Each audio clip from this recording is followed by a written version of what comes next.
प्रत्येक शहरात अशी काही लोक असतात जे फक्त ट्रेंड्स फॉलो नाही करत, तर ते ट्रेंड्स घडवतात. काही लोक शहरं घडवतात, काही सौंदर्य, काही तुमचं आरोग्य आणि काही तुमची आभूषणं. आणि अशाच लोकांना आज आपण भेटणार आहोत. हाय, दिस इज आरजे टिया आणि आम्ही घेऊन येत आहोत change maker.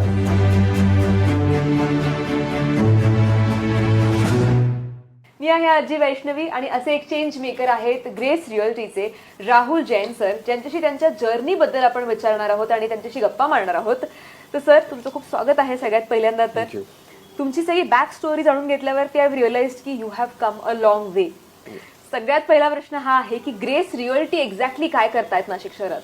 Grace realty basically आम्ही एक विजनवरती वर्क करतो आहे, ज्याच्यामध्ये आपल्याला जास्तीत जास्त लोकांना प्रॉपर्टीबद्दल अवेअर करून त्यांचं एक स्वप्न असतं. प्रत्येकाला वाटतं की आपलं एक फार्म हाऊस असावं किंवा एक फार्म हाऊस आता ट्रेंडिंग आहे. फार्म हाऊस सेकंड होमचा एक उपयोग कसा असतो, जिथे आपण एक फ्रेश ब्रिदिंग घेऊ शकतो आणि आपलं लाईफ काही वर्षांनी वाढवू पण शकतो, कारण निसर्गाचा तो सगळा सहवास असतो. तर आम्ही जास्तीत जास्त लोकांना त्या निसर्गाच्या सानिध्यात नेण्याचा प्रयत्न करतोय. 2016 पासून मी या वर्किंगमध्ये आहे.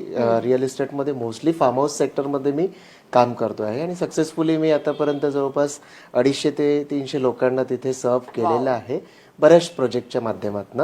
त्यांच्या त्या इन्व्हेस्टमेंटमधनं त्यांना भविष्यात चांगले रिटर्न सुद्धा मिळतील, हेल्थचे आणि वेल्थचे सुद्धा. राईट. अगदी दुसऱ्या टोकाच्या तुम्ही शहरातनं आलेला आहात आणि इथल्या रिअल इस्टेटच्या अननोन बिझनेसमध्ये एंटर केलेला आहे. कॉम्पिटिशन कशी आहे आणि how did you bring this brand up till here? या सिटीमध्ये येऊन बिझनेस करायचा हे सुद्धा एक खूप मोठा निर्णय पण होता आणि एक आपण म्हणतो की आपल्याला काहीतरी साध्य करायचं आयुष्यामध्ये, तर ही खरी संधी आहे. कारण आपल्याकडे काही नसेल तरच आपण काही मिळवण्याचा प्रयत्न करू शकतो. तर मग याच दिशेने मी आपली वाटचाल केली. या सिटीमधनं अगदी ग्राउंड वर्क पासून मी काम सुरू केलं. पूर्वी असोसिएट्स होतो एका कंपनी सोबत, नंतर मग ग्रेस रिअल्टीचा विचार आला आणि स्वतःची एक स्ट्रेंथ ओळखली की नाही आता आपण ही सुरुवात करू शकतो. त्यावेळेस मी 2016ला डिसिजन घेतलं की नाही, आपण आपलं स्वतःचं एक ब्रँड सुरू करावा, जेणेकरून त्याच्यामध्ये आपण आपले विचारांप्रमाणे काम करू शकू.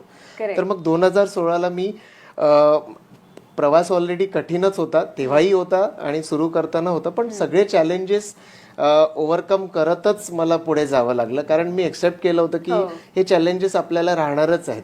प्रयत्न केले तर सगळं साध्य होऊ शकतं.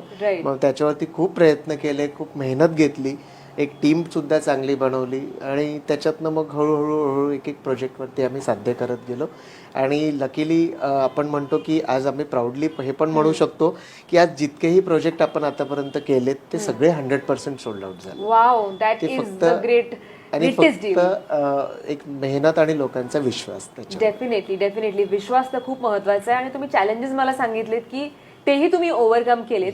पण आता I am very much curious about understanding की कोणते ऑनगोईंग प्रोजेक्ट्स आहेत आपले आणि कुठे आहेत. तर आता इथे तळेगाव अंजनेरीला 6.5 एकरमध्ये एक प्रोजेक्ट सुरू आहे आमचा, जो की खूप छान लोकेशन आहे, निसर्गाच्या सानिध्यात आहे आणि शहरापासनं म्हणजे आपण म्हणतो की अगदी जवळ. म्हणजे कुठलाही व्यक्ती नाशिकचा जर विचार करेल की मला अवघ्या 10 ते 15 मिनिटात आपल्या फार्म हाऊसला किंवा सेकंड होमला कनेक्ट व्हायचं असेल, तो सहजासहजी तिथे कनेक्ट होऊ शकतो. चांगली रोड क्वालिटी, उत्तम रोड कनेक्टिव्हिटी आपण म्हणू शकतो त्याला. त्यानंतर तिथे आपण जे दिलेल्या बेसिक सोयी आहेत त्या आता एका व्यक्तीला जर परमनंटली जरी तिथे राहायचं असेल तर तो राहू शकतो.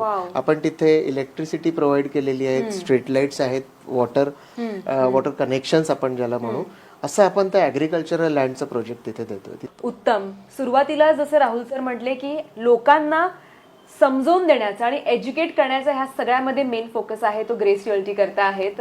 So this is the future of Nashik. Thank you so much Rahul sir, तुमचा वेळ दिलात. Thank you so much.